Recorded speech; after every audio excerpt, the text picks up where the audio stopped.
আসসালামু আলাইকুম। ষষ্ঠ শ্রেণীতে রেজিস্ট্রেশন করার সময় যে একটা সমস্যা এখন বর্তমানে হইতেছে যে পদবি কি পদবি দেওয়া যাবে, কি পদবি দেওয়া যাবে না, সেটা খুব একটা আলোচ্য বিষয় হচ্ছে। সে বিষয়টা আমি আপনাদের আজকে স্পষ্ট ক্লিয়ার করে করে দিচ্ছি। সেই প্রজ্ঞাপনটা আমি আপনাদের সামনে তুলে ধরছি।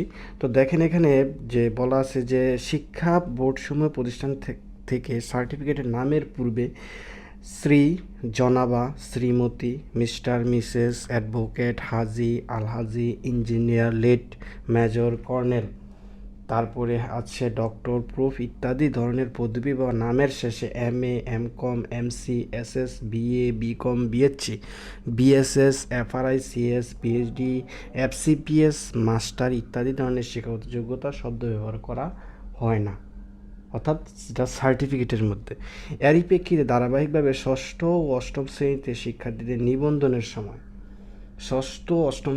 শিক্ষার্থীদের নিবন্ধন করার সময় ঠিক সেম এই শব্দগুলো ব্যবহার করা যাবে না। তো কী আছে? মিস্টার, মিসেস, মিস্টার, শ্রী এবং শ্রীমতী পদবি ব্যবহার করা যাবে না বলে উল্লেখ করা হয়েছে। এটা শিক্ষা বোর্ডের একটি রুটিন।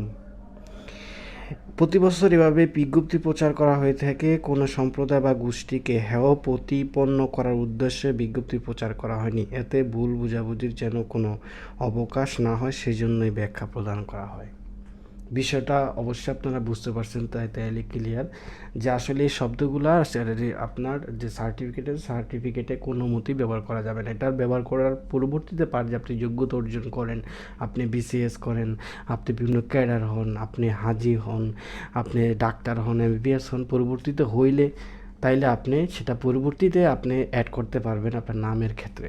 কিন্তু সার্টিফিকেটে কিন্তু এগুলা বোর্ড নির্দেশ করেছে যে আপনি এগুলো এখন সার্টিফিকেটে ব্যবহার করতে পারবেন না।